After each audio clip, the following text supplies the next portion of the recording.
Perpetually broke, living beyond your income? Get a financial makeover in 7 hours and achieve prosperity by 40. Written by Tom Cromwell, narrated by Russell Newton for Hot Ghost Productions. In the high consumption and debt-ridden society that we live in today, living beyond one's means is a familiar phenomenon. The YOLO, you only live once philosophy that pervades modern society has normalized excessive spending, usually on things we don't need and can do without. The pressure to acquire the latest gadgets, fit in with popular trends, and keep up with the Joneses has turned many of us into extravagant spenders who hardly ever step back to think about how we're spending our money. Due to the easy credit that is advanced by most financial institutions and other lenders, many people are quick to take on debts in pursuit of instant gratification. These debts are often taken to acquire liability goods and assets that depreciate as soon as they are purchased, leading to an unsustainable cycle of debt. Meanwhile, we aspire to achieve prosperity and retire early on a comfortable income. When we moved to a small village, we had some neighbors who bought a run-down cottage at the same time. They proceeded to knock it down and build a large house with outbuildings. It was fantastic. I confess, I was envious. They had cars, she went riding, and they had a son the same age as our daughter. So we mixed, as it was a small village. He wasn't working, but they had investments. Their life appeared idyllic from the outside, but then one day, someone turned up to repossess the BMW. The whole house of cards came crashing down. It transpired that they were massively in debt, and everything was mortgaged to the hilt. Their lifestyle was completely unaffordable. Apparently, she had no notion until the repo men turned up, of course. It didn't turn out well for their marriage. This spendthrift attitude has become so common that many people are never aware of it when they engage in unfettered spending. It's not unusual for even the most financially prudent individuals to be mocked and chided as being miserly.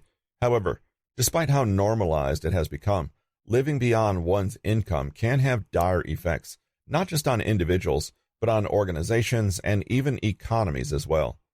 At a macro level, we've all seen the impact of runaway debt on the economies of many countries. Perhaps the best example of the dangers of living beyond one's means on the scale of countries can be seen in Greece, whose economy nearly collapsed in the late 2000s due to poor fiscal policies that led to the ballooning of public debt. The country had to embark on various emergency measures, including debt restructuring and austerity, to survive the economic apocalypse that they were experiencing. Taking charge of one's finances is crucial to effective financial management. Most young adults are beleaguered by a myriad of problems that hamper their ability to control their finances. This usually leads to poor financial decisions that keep them perpetually tethered to a cycle of debt and impedes the achievement of financial freedom. To unshackle yourself from this, it is imperative that you acquire a good understanding of the mishaps that prevent you from developing healthy and sustainable financial behaviors and practices. Let us now look at some of the common problems and scenarios that may be getting in your way as you try to achieve financial independence. Running out of money before next payday. According to a survey by the financial services company Salary Finance Limited, more than a third of American workers run out of money before their next paycheck. In the report titled Inside the Wallets of Working Americans, 42% of American employees cited financial problems as the leading cause of stress. Moreover, workers who earn lower incomes are the most adversely affected by financial-related stress, with 50% of employees earning less than $15,000 citing financial problems as the main stress factor in their lives. It was also found that 49% of workers earning between $15,000 and $25,000 experience finance-related stress. This is not very surprising, considering the rising cost of living and stagnating salaries, which make it difficult for low-income earners to have disposable income. One of the biggest factors contributing to financial stress is running out of money before the next paycheck, which happens to over 32% of workers, according to findings by Salary Finance. Very often in the course of my life, I'm approached by people who complain that they simply don't understand why their paycheck runs out so fast. This creates a precarious financial situation because it makes it difficult to save money for emergencies. This has become especially apparent in light of the coronavirus pandemic, which has led to massive job losses, leaving many workers in America and around the world in dire financial straits. In a survey conducted by Pew Research Center in April 2020, only 47% of respondents said they have enough emergency funds to cover 3 months of expenses. This means that a large number of workers will need to take up more debt to cover most of their expenses. While most Americans were already living paycheck to paycheck even before the coronavirus, the emergence of this new health crisis and its attendant economic implications means that the financial security of most workers is now in jeopardy.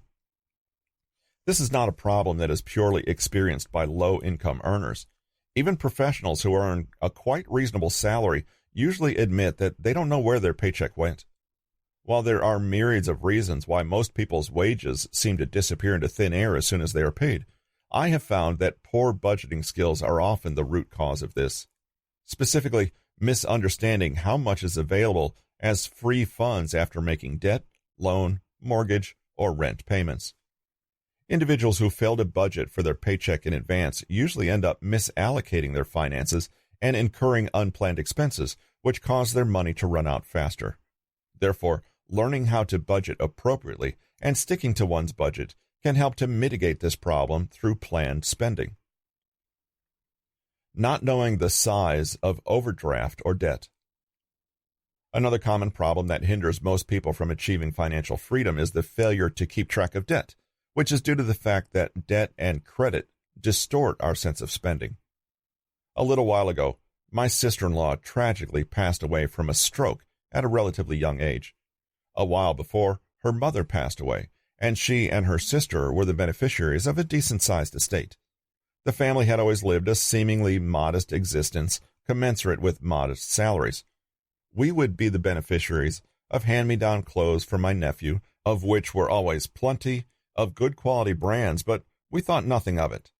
After her mother's death, they splashed a bit of money on new cars and a truck, but nothing very excessive. However, after her untimely death, not only was there no sign of the inheritance, but there were unpaid credit cards and loans. Even the house had been remortgaged for an increased amount through the bank she worked at, and without the husband's knowledge. There was nothing to show for all this spending except a few wardrobes full of clothes. Even her son's inheritance from his grandma had gone. We subsequently surmised that she'd been running and juggling massive debt for years, and the interest had been piling up and piling up. When she came into the money, it was all swallowed up, clearing up the debts. This illustrates the negative snowball effects of debt interest. Once allowed to reach a critical mass, they can ruin your finances forever. If you live on a cash basis, it is psychologically easier to keep track of spending, because when you hand over cash during a purchase, you don't get it back. In other words, something physical leaves your possession in exchange for the goods or services. On the other hand, when you charge a credit card, it's handed back to you. It's easy to assume that you have more funds than you do. This can lead to a ballooning of debt, which may put a lot of strain on your finances. It is therefore important to develop an awareness of your debt to prevent it from spiraling out of control. There are several warning signs that can help you pick up on a personal debt crisis. These include 1. Minimum payments. While making minimum payments may afford you more flexibility when it comes to servicing your debt, it can also be detrimental to your financial stability. This is because minimum payments keep you in debt for longer. By only chipping on your debt, you may get stuck on a perpetual cycle of making monthly debt payments while interest continues to pile up. Credit card debt, for example, is easy to rack up since you may end up ignoring it as long as you're making minimum payments now and then. As a result, you'll end up paying a relatively small debt for a very long time, with most of the payments going on interest, which will make it more difficult to achieve financial freedom. 2. Struggles with debt collectors. If you have debt collectors or creditors constantly hounding and threatening you with repossession of property or wage garnishments, chances are you're not managing your debt properly. You need to evaluate the debt that you have racked up and begin making payments to ease your debt and prevent creditors from making these threats. Disagreements with your creditors are also telltale signs that you need to change your approach and behavior. 3. Inability to secure loans or credit cards. Having unmanaged debt can greatly hamper your ability to secure loans from creditors. If you find that you're unable to get loans or credit on favorable terms, it means that your credit worthiness has dwindled. Creditors have little confidence in your ability to repay loans. 4. Inability to grow your savings. If you find that you have no money to put into savings after covering your bills, there's a strong likelihood that you have a debt problem. You should carefully evaluate whether your savings are increasing or decreasing, since this will provide you with clues on how well you're managing your debt.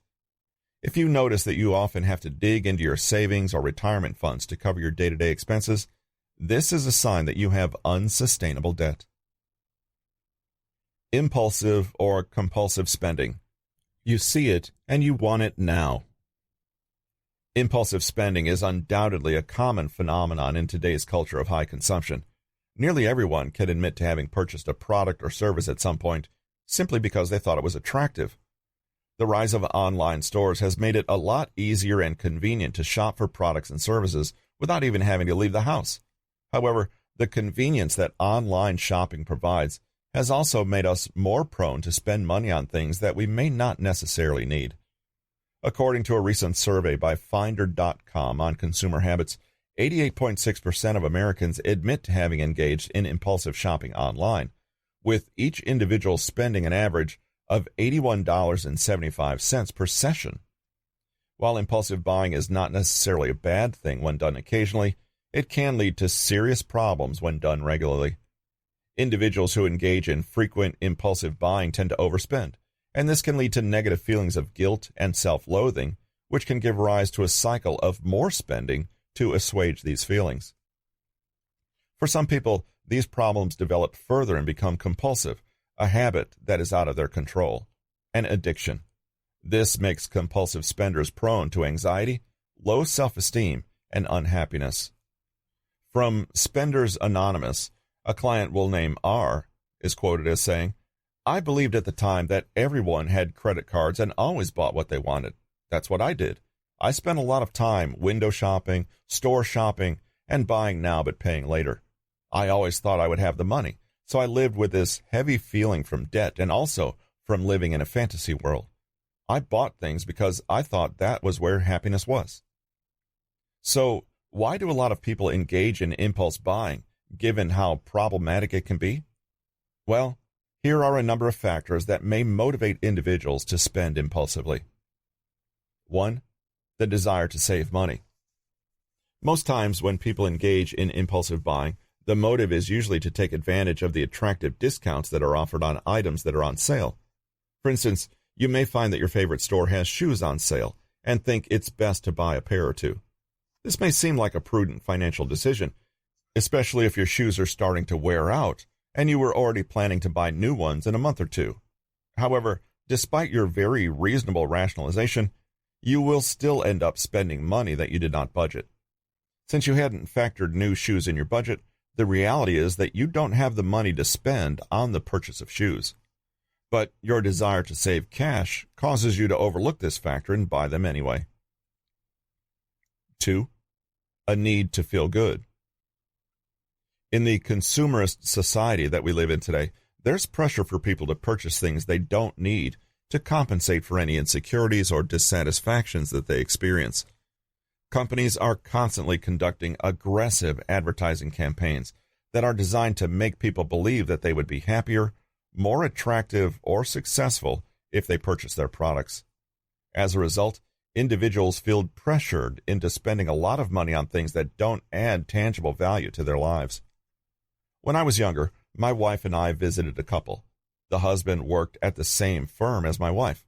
While we were at their house, I was staggered by the rows and rows of VHS cassettes, hundreds of them, box set after box set after box set.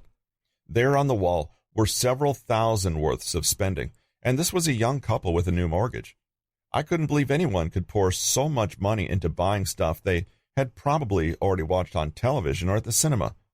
Furthermore, DVDs were just coming in, so they were all about to be rendered obsolete. They split up with massive debts, and he was left paying off the cost of those box sets for years afterwards. 3. Made-up lists of wants. There's a natural tendency to see things and then to want them. We are surrounded by programs, films, social media, and advertisements that are designed to produce desire for a lifestyle or physical items. We start to add things to an imaginary list of wants that we then fulfill. Even when it is not as extreme as the case of Kirk below, it is mentally damaging as it leads to low-level unhappiness and dissatisfaction. As Kirk from Spenders Anonymous said, "My compulsive spending problem is intricately linked with my obsessive-compulsive disorder, OCD. I make lists of things to do and buy. When I get going on a list, it can be like an avalanche of activity. Not only will I try to finish buying everything on the list, but inevitably, I will end up buying many other things that were not on the list. I've run up credit card bills that I don't know how I would pay off. I recognize when I'm engaged in a spending spree, but I often have felt powerless to stop myself. The compulsion to finish the list and to avoid adding other things to the list by buying them right then has often been much stronger than the recognition that I didn't have the money to pay for what I was buying." Paying off debt that eats a huge chunk of your income. While regular payments to creditors can manage small debts, larger debts are usually a lot harder to control. If you allow your debt to spiral out of hand, you may end up in a scenario whereby you are making sizable debt payments, which can carve out a huge percentage of your earnings. Taking on debt is essentially the same as spending future income. The money that you earn in the future is spent on repaying the principal as well as the accumulated interest. Many people take on debt in an expectation that their future income will rise.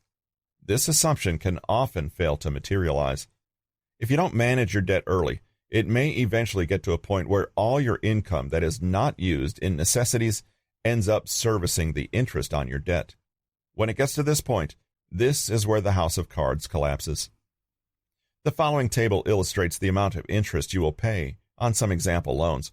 Remember that interest is the amount of your future income that you'll be handing over for the privilege of consuming something today rather than delaying it. You should convert the amount of interest you will pay into the number of hours you would have to work to earn the equivalent amount. This gives you a sense of the real cost of your spending and debt. All loans are assumed to have monthly compounding when interest is paid on unpaid interest, except for payday loans, which are fortnightly, 14 days. Interest to be paid assumes you make no payments over the term. In the case of the credit card, we've used 1 year. All fees and charges are excluded. The fees for non-payment or making new loan arrangements are usually exorbitant, especially for payday loans, and could easily double the actual APR. Credit card companies may also charge a higher penalty rate following non-payment. APR equals annualized percentage rate. This is simple interest expressed in a way that makes a comparison valid for different compounding periods, the same way we use miles per hour to compare speed. YOLO Lifestyle. Many millennials today have embraced a YOLO lifestyle, living in the moment with instant gratification without worrying too much about the future. Let's face it, the future seems very far away when you're 20-something. One of the serious dangers of the YOLO mentality is that it promotes overspending. Individuals who subscribe to this philosophy are likely to justify purchasing things they cannot afford by incurring debt. It shouldn't come as a surprise, then, that the overwhelming majority of individuals who profess this kind of lifestyle are broke most of the time. As harmless as it may seem at face value, however, the YOLO style of spending can be very detrimental to one's long-term financial stability. Failing to manage immediate financial concerns properly can lead to perpetual financial stress and make it impossible to achieve any kind of prosperity and financial calm. Overlooking the importance of financially responsible behaviors, such as saving and budgeting, may seem inconsequential now, but takes on a different perspective once you arrive in your 40s, with half your working life behind you and nothing to show but a pile of debt and a nice Instagram feed. Never have money, so when you get it, you just spend it. Managing money is a habit, which means that when you finally get some, it can slip through your fingers like water.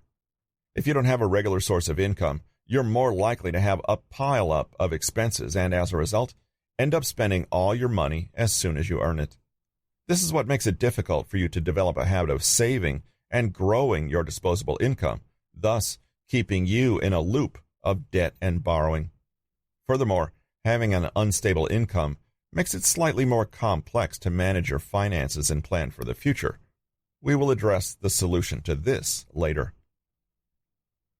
Looking for get-rich-quick solutions. The world today is saturated with countless scam enterprises that can offer unsuspecting victims overinflated promises of fortune that turn out to be fraudulent. Mainstream culture and governments have, to a great extent, abetted this get-rich-quick mindset through media portrayals of ordinary folks winning astronomical sums of money in lotteries, gaming platforms, and pyramid schemes. As a result, some people believe that using a lottery win will fund their retirement. Of course, the economics of lotteries makes this wholly implausible. The allure of easy money can drive you on a dangerous path of financial and emotional ruin, not to mention wastage of time, energy, and resources, which could have been channeled to better use. There are several reasons why get-rich schemes simply do not work and will not help you to make a fortune, as some marketers of these enterprises would like you to believe. These include: 1. They do not obey the law of equity. In every aspect of life, there's a direct correlation between the amount of input that is given and the output that results from it. If you work out physically in the gym, for instance, you can build muscle and cut down on your weight, thereby becoming more healthy. Likewise, if you spend a lot of time and effort trying to learn and perfect a particular skill, you develop mastery in that field. As a result, you'll be able to execute your tasks perfectly and with ease. The same thing is true when it comes to building wealth and fortune. To obtain wealth and be able to manage it properly, you need to invest a lot of time, money, patience, and effort. This allows you to develop the know-how of wealth creation and management, which will enable you to sustain your fortune. On the other hand, if you acquire wealth without putting in the commensurate effort, you may not have the experience that is required to sustain it.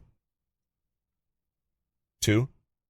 Easily acquired wealth often disappears just as quickly. Majority of people who suddenly become wealthy due to windfalls, such as winning the lottery, often end up going broke in a few months or years. The reason for this is that people who suddenly acquire wealth without making an effort tend not to value it enough. As a result, they may dish out large sums of money to their family and friends, spend extravagantly on vanity projects and liability goods, and fail to monitor their spending. 3. Get-rich schemes are prone to false advertising. Most enterprises that promise quick riches often deliberately misrepresent their schemes to take advantage of the desperation of unsuspecting individuals. They may, for instance, advertise themselves as legitimate investment opportunities while offering no tangible benefits, or affiliate marketing scams that promise people large sums of income for doing menial tasks.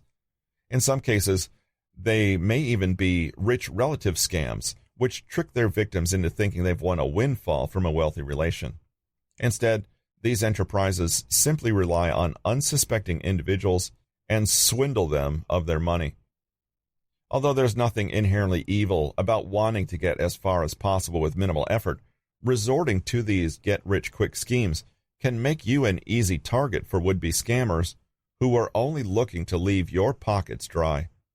The major issues with these schemes are that they divert us into wasting time, energy, and money and derail us from the real path to prosperity.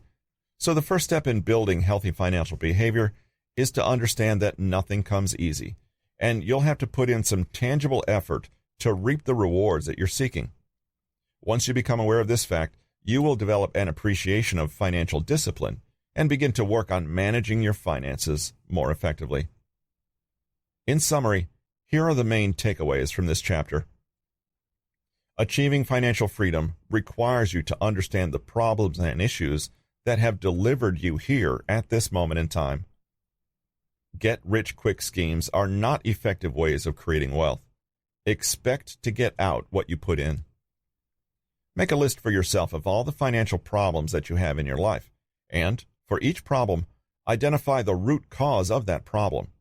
This will come in handy later. In this chapter, we shall examine and attempt to understand the causes of problem behavior and how it impacts your finances. We'll look at how marketers are manipulating your normal human responses and how you can resist these cynical ploys.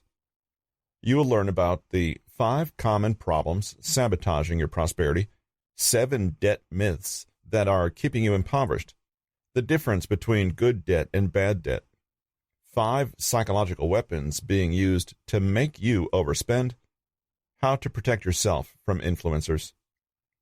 Becoming financially responsible is one of the most important aspects of being an adult.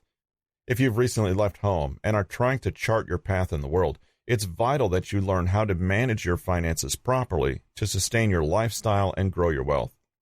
Nevertheless, there are many habits that we often pick along the way, which make it harder to achieve financial freedom. If you find that you tend to be broke most of the time, despite having a source of income, here are some of the areas you may be going wrong. 5 common problems sabotaging your prosperity. 1. You lack the right mindset. Having the right mindset is crucial when it comes to developing behaviors that will help you to achieve financial success. This is simply because your thoughts will tend to translate into actions.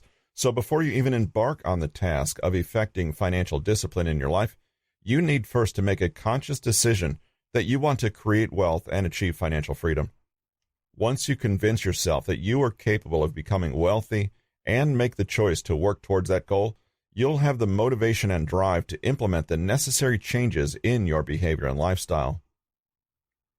2. Failure to budget.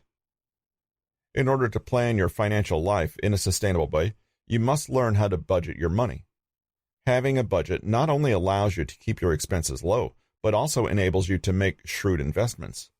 By cutting down on your expenses, you'll be able to save money, which you can deposit in an emergency fund account to keep you financially secure in case unplanned or unexpected events arise. 3. Overspending. One of the negative outcomes of failing to budget is that you end up spending more than you can earn. This can make it difficult to save money or even have spare funds to channel into wealth-generating assets. Furthermore, overspending also increases the likelihood of excessive borrowing, which can cause you to rake in a lot of debt to fund unaffordable consumption. 4. Failing to invest. Unless you are the top C levels of a large company, the chances of becoming rich from your salary are very low. To generate real wealth, you need to invest your income in projects that have the potential for high returns. In other words, you need to make your money work for you instead of working for money. 4. Failing to prioritize debt repayment. One of the common financial mistakes that people often make is to put off paying debt or only paying minimal amounts. This can be very counterproductive since it prolongs the period of repayment, which can result in paying higher interest rates. So, to achieve financial freedom, you need to take an aggressive stance when it comes to clearing your debt. By making debt clearance a top priority, you will be able to pull yourself out of the vicious debt cycle a lot faster and eventually have spare cash to redirect to wealth-generating opportunities. We will discuss different approaches to clearing this debt later in the book. 5. Fear of failure. Many people often get stuck in poor financial situations simply because they're afraid of failing. They may worry that financial management is a complicated and time-consuming process for which they are just not cut out. They may also lack confidence in their ability to make good decisions and wrongly assume they will end up making mistakes. If fear is the only thing holding you back from reaching for financial success, you need to understand that failure is a part of life, and your mistakes help you learn. After all, it is impossible to succeed in anything without making an effort to try. 7 debt myths that are keeping you impoverished. Having affordable debt is not necessarily a bad thing, but is generally counterproductive, except as we will discuss. Most businesses grow and develop as a result of loans acquired from lending institutions such as banks. They do this by using it to generate a higher return than the cost of the debt. However, when you manage debt poorly, it can quickly become a serious financial problem, which can lead to brokenness. Therefore, understanding how debt works and how you can control it is very crucial when it comes to managing your finances properly. There are several wrong beliefs about debt that most people tend to hold, which affect their finances and decision-making strategies. Let us now look at some of these common myths and see whether there is any truth to them. Myth 1. Debt is either good or bad. According to a survey conducted by PricewaterhouseCoopers in 2017, debt is one of the main causes of financial stress for American workers. This is not entirely surprising, because the average American household owes a total debt of $134,643. Nevertheless, rising debt levels and the strain that they exert on individual incomes have created the general perception that debt is always a bad thing. However, some types of debt can lead to better financial outcomes, thus enabling one to improve their future wealth prospects. In general, any kind of debt that is channeled towards investments, which can potentially increase your income, or used to purchase an appreciating asset, you can consider as good debt. Let's look at some examples to understand the difference between good and bad debt. A. Mortgages. Most workers are not able to purchase homes in cash due to insufficient income and day-to-day expenses, which take up most of their paychecks. For this reason, many home buyers typically end up having to take on some debt in the form of mortgages to buy a property. This can be advantageous because it allows individuals with good credit scores to receive loans at reasonable interest rates to invest in a home, which has historically been an appreciating asset. However, a mortgage can very easily become a bad debt if you overextend yourself, purchasing a property that leaves insufficient free income to meet your other needs, or even if it just drains your cash flow such that you cannot make proper provisions for investing and retirement. Failure to maintain the payments can lead to foreclosures and repossession of the property by your lender. B. Vehicle loans. Taking up debt to procure a vehicle, which is beyond your means, is undoubtedly a bad idea, even though low finance rates appear to make it more palatable. This is especially true because there are other payments to be made, for instance, insurance and maintenance. Cars are fast depreciating assets, and the amount of your loan can easily exceed the value. Various types of finance deals are available on vehicles, which makes them superficially attractive. For example, a personal contract plan, PCP, that requires a minimum deposit, and at the end of the contract, you are required to make a final balloon payment or hand the vehicle back. A PCP is designed to keep you coming back every 3 years for a new vehicle, even though the lifespan of a car is now many times that. The average price of new cars and the level of equipment has been rising steadily since these schemes became widespread, because the reasonable monthly cost hides the real cost. Adopting these financial plans could drain your cash flow in interest payments, which you could otherwise invest in other projects. Car payments could be taking up the second largest part of your post-tax income after mortgage or rent payments. However, they are much more easily controlled by making trade-offs. C. Student loans. Student loans are, without a doubt, one of the most common debts that many people take up in the course of their lives. However, with millions of borrowers defaulting on these loans every year, it can be difficult to perceive this kind of debt as good. The truth of the matter is that student loans can be good or bad, depending on how you leverage them. For instance, if you borrow a small amount to pay for a course in a reasonably priced college or university, this can be considered as a reasonably good loan, given that your earnings are likely to increase once you attain higher education. On the other hand, taking up too much debt to finance a college or university education in an expensive institution can be a liability in the event that you fail to secure a high-paying career. If you're thinking about securing a loan to pay for college, therefore, you need to choose an institution and loan amount aligned with your potential future earnings.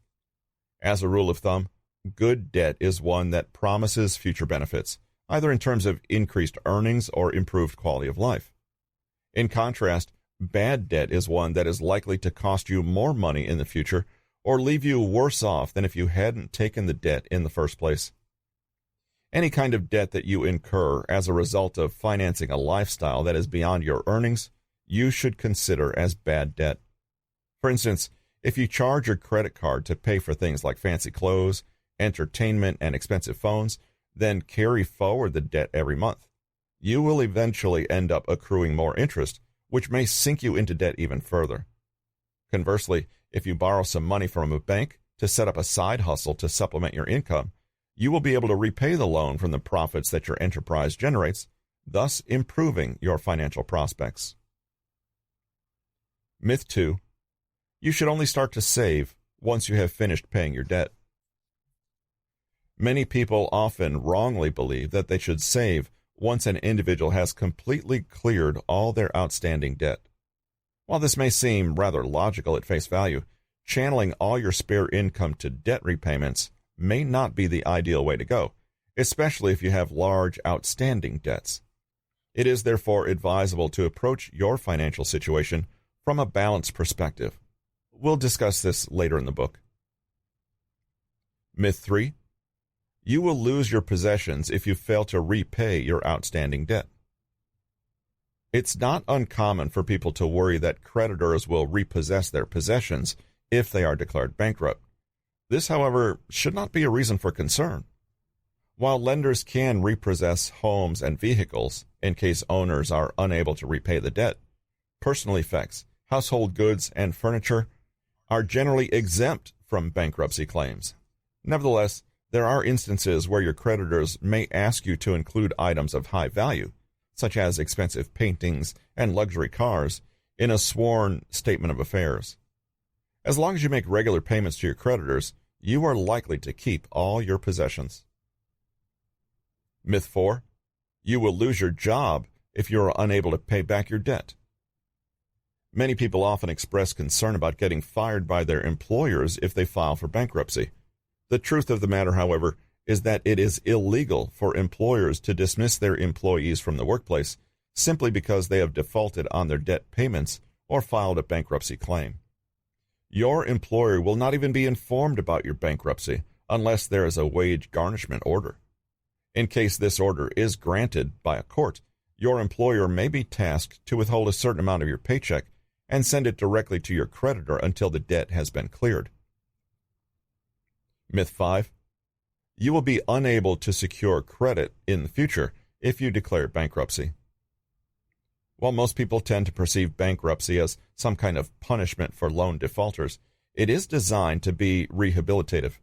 It would therefore be unfair for individuals to be punished for the rest of their lives simply for failing to meet their loan obligations. In general, people who declare bankruptcy are listed on credit reports for a maximum of 6 years before they are dropped off. This essentially means that you can still secure loans and mortgages from lenders in the future once you are discharged from bankruptcy. Myth 6. Bankruptcy is the only option if you have large outstanding debt. While most people often see bankruptcy as the only solution for large debt, there are several measures that you can take to solve a debt problem without having to declare bankruptcy. Bankruptcy should only be considered as a final resort after all other options have been exhausted. One of the main ways in which you can solve a debt problem is through debt management. In this approach, multiple loans are combined into a single loan to lower the interest and make payment a lot easier. Another option that you can consider to deal with large outstanding debts is a settlement. This involves negotiating with your creditors to have a part of your debt erased. As a result, the outstanding debt is reduced, thereby easing the pressure of repayment. Myth 7. Late credit card payments will hurt your credit rating. Granted, late credit card payments are far from ideal. This is because they lead to the accumulation of fees and increased interest charges. However, just because you're late on your payment doesn't mean your credit score will be affected. In general, companies do not report credit card payments unless they are overdue by more than 30 days. so you have no reason to worry about getting listed on credit bureaus as long as you make the payment within the month. Managing bad spending behaviors. We live in an increasingly materialistic world that promotes compulsive spending and buying things that we often don't need. Every single day, we are bombarded with advertisements which tell us we won't be happy unless we acquire the latest trendy gadget or product that is on sale. It's no surprise, then, that most people run out of money as soon as they receive their paycheck and end up racking huge debts in a bid to furnish their expensive lifestyles. Compulsive spending is one of the most common addictions in today's society. Unfortunately, most people don't consider it an addiction problem because no physical symptoms are involved. Nevertheless, compulsive spending can be a serious addiction issue, not very different from other addictions such as drugs, sex, and gambling. First, people usually engage in impulse buying to feel good about themselves and avoid negative feelings, such as anxiety and depression. Compulsive spending is often rooted in feelings of inadequacy and low self-esteem, but can be exacerbated by mood disorders. Many believe that by buying all the fancy and expensive things that are marketed by companies, they'll be able to fill the void in their lives and achieve happiness. Sure, charging your credit card or any spending can give you a temporary feeling of power and freedom. However, the more you continue to overspend in things you do not need, funding an unsustainable life cycle ultimately fuels the cycle of self-loathing, anxiety, and depression. Just as with other pleasurable activities, such as sex and drug use, spending typically activates reward centers in the brain and stimulates the release of the feel-good hormone dopamine. The more you spend money to trigger this good feeling, the higher the surge of dopamine. As a result, you end up getting caught in a cycle of overspending on things that you don't need to chase that dopamine high. The happy feeling that one experiences due to compulsive spending can provide temporary relief from negative feelings such as anxiety and stress. However, when the spending becomes too much, it often results in high debts, which can further exacerbate one's mental problems and disrupt their lives. If you want to achieve financial success and freedom, therefore, you need to overcome your bad spending habits and develop good behaviors when it comes to how you manage your money. To do so, it is important to be able to identify the symptoms of compulsive spending addiction. Here are some of the telltale signs that can help you diagnose this problem. Spending a significant amount of your income in arbitrary and unplanned purchases. Accumulating a large amount of consumer debt. Inability to stop spending despite having a desire to do so. Hiding purchase items from close relatives and friends. Being more excited about purchasing things than actually owning them. Purchasing items which you end up not using. Buying a large number of products which you do not need. Having relationship problems due to bad spending habits. Experiencing negative feelings such as shame and guilt from your spending habits. Feeling excited or uneasy when shopping. Using spending as a coping mechanism to deal with unpleasant emotions such as low self-esteem, anxiety, and depression. Like most addictions, compulsive spending disorder can be very challenging to quit, especially if you have spare income most of the time.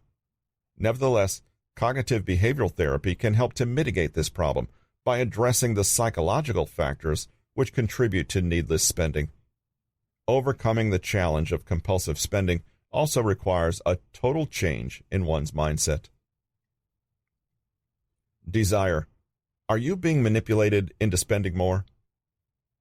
It's hard to go through your day without coming across numerous ads, whether on TV, social media, or billboards, seeking to draw your attention to all kinds of products in the hope of convincing you to buy whatever it is they are marketing.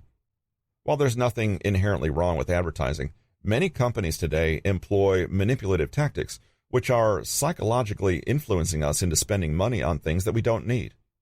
These techniques are so effective, relying on our social conditioning, that we will not realize that they manipulated us. In contemporary times, ads have become far more complex and nuanced, often employing eye-catching visuals, sophisticated graphics, and carefully choreographed stories, which create lasting impressions about the products. The memories that this creates on the mind of consumers through ads can have a profound emotional impact on them and influence their decision on whether or not to buy a certain product. One of the fundamental things to realize about mass consumer advertising is that it doesn't care if you can afford the product as long as you buy it. Marketeers deliberately want you to aspire to their product so they can increase the profit margins. By purchasing the product, you believe that you take on the desirable characters and traits of the people using the product in the advertising. In essence, ads raise the desire for a product so that you perceive the value to be in excess of the cost. If you are struggling with everyday expenses and bills, you probably don't have a lot of money to spare for purchasing the latest expensive phone or other luxury items. But since ads are always designed to appeal to your emotions, you may find yourself taking on debt simply to own a fancy product that is marketed at you, which will ultimately mess with your budget and lead to money problems.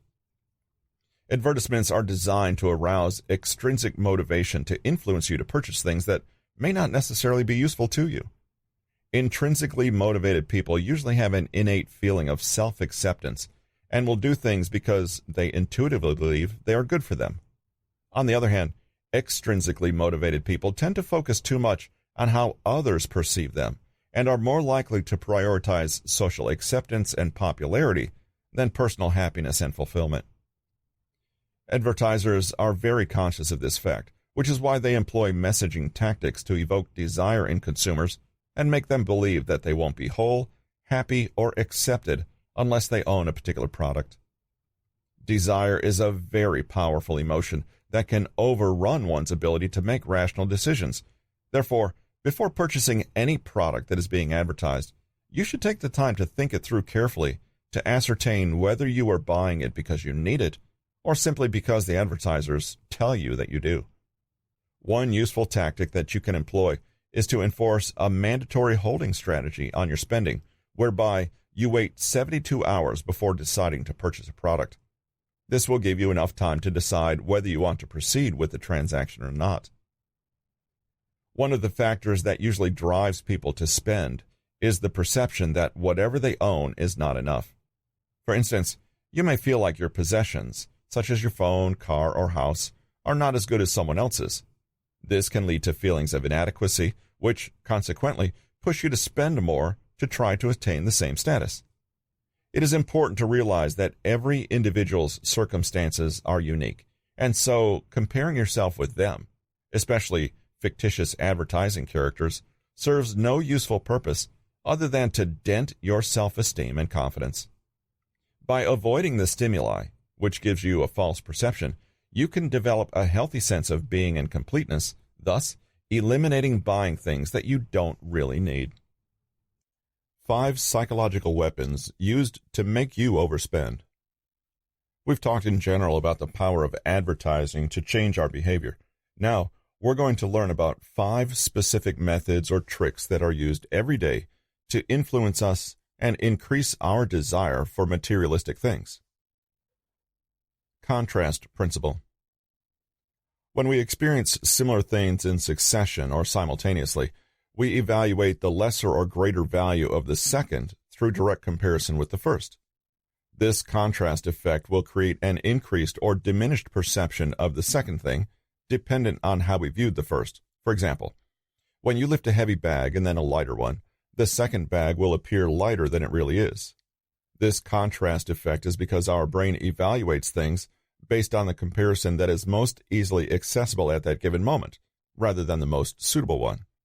Thus, we evaluate by reference to convenient comparisons rather than by using absolute values, which are more correct, as these aren't readily available for our brains to utilize.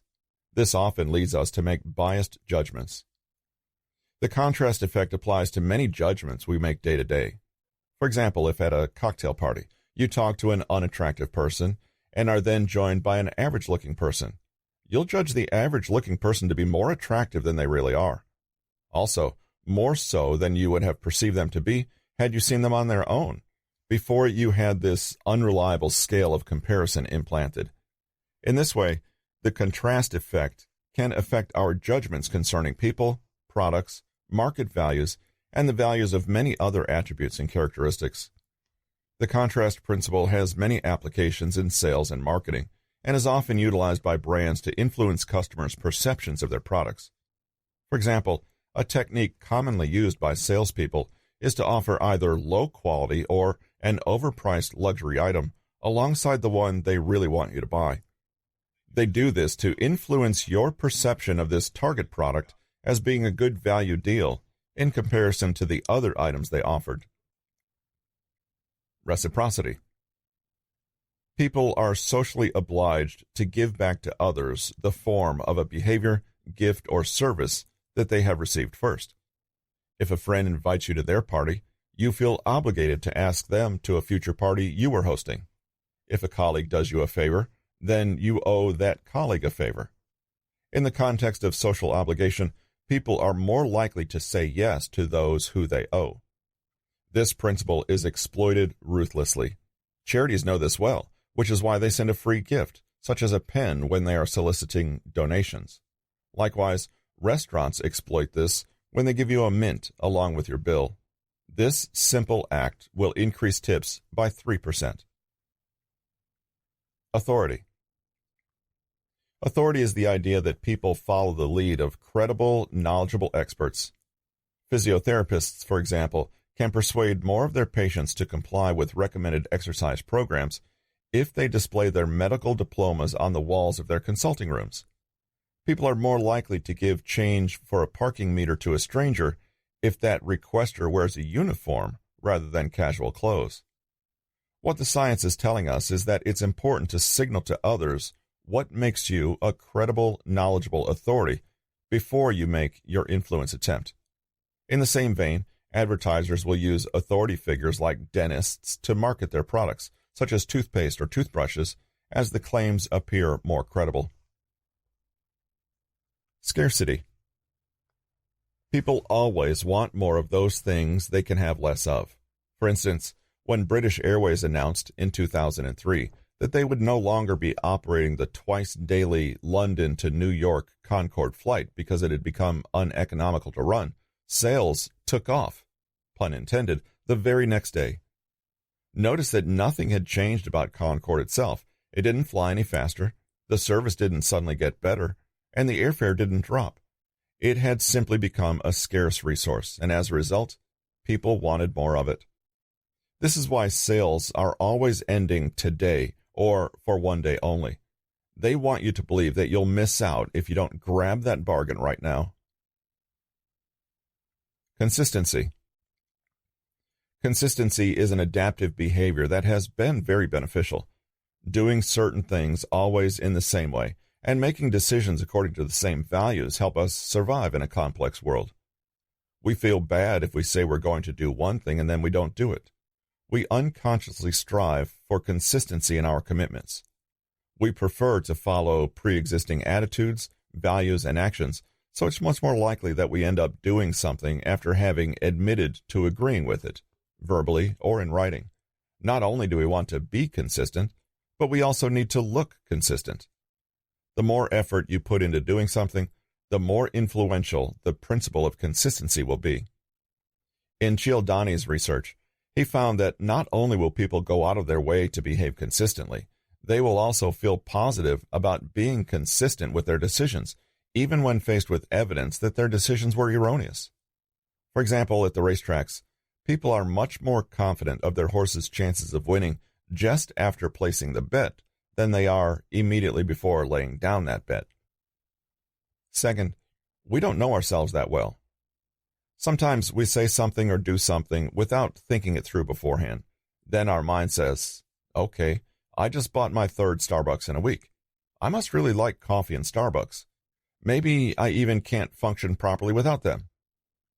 It's similar to forcing yourself to smile when you feel sad. It makes you less sad because your brain gets the information on your mood from the physiological action you made.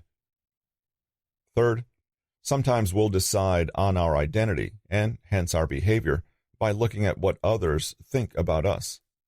Housewives from New Haven, Connecticut, gave much more money to a charity after hearing that they were considered charitable people. Such automatic decision-making, plus the stubbornness to stick with this decision, is a gift to anyone who'd want to influence your behavior, for better or worse.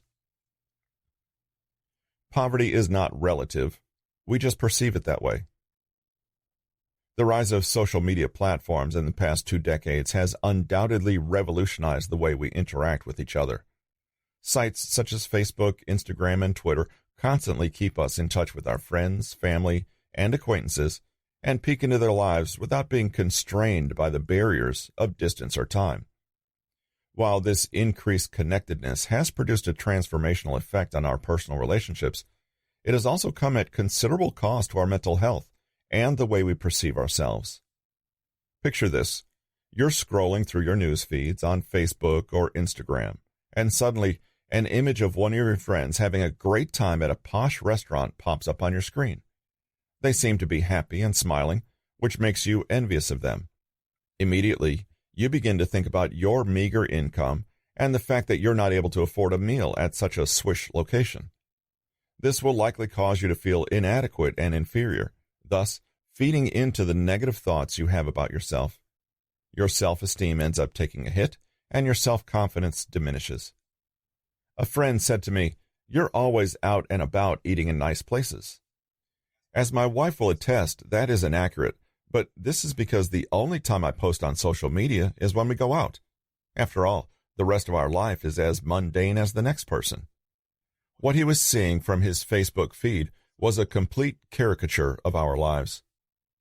People tend to portray themselves on social media in choreographed ways to appeal to other users.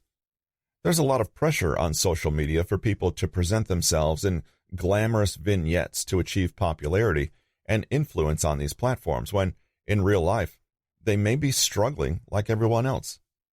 If you take the flashy images you see on social media as accurate representations of people's real-life experiences, you are going to feel poor and inadequate.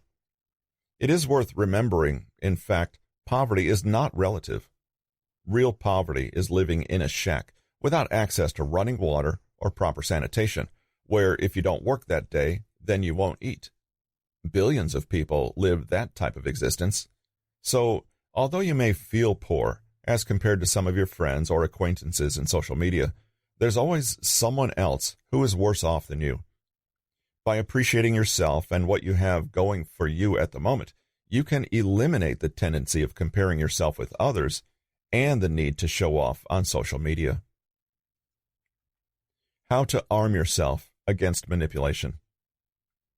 There are a number of steps that we can take to fight back against the barrage of advertising, social media, and other negative influences. Realize that your self-worth is not a function of your possessions or even wealth, and work on reinforcing that. Develop the habits and practices of internal rather than external motivation. Look to your internalized set of values for reference, not what is happening around you at the moment. Reduce or eliminate your exposure to social media and the news or TV. Replace these stimuli with meaningful hobbies or pastimes that give you purpose and pleasure. I know it sounds trite, but you should spend time each day counting your blessings and looking at positive events in your life, because it works to improve your mental strength. Let us refresh some of the main points that we've picked from this chapter. Understanding and changing one's spending behaviors is absolutely crucial when it comes to developing good financial discipline. Marketers and advertisers take advantage of people's weaknesses and insecurities to promote the sale and purchase of products which they do not need. Compulsive spending can be an addiction, which can lead to financial as well as psychosocial problems, and you should overcome it to be financially empowered. Comparing ourselves with others only breeds negative feelings about our own self-worth and drives us to spend copious amounts of money to feel good about ourselves. By practicing self-love, we can develop healthy strategies to cope with difficult emotions and eliminate the tendency of impulsive buying.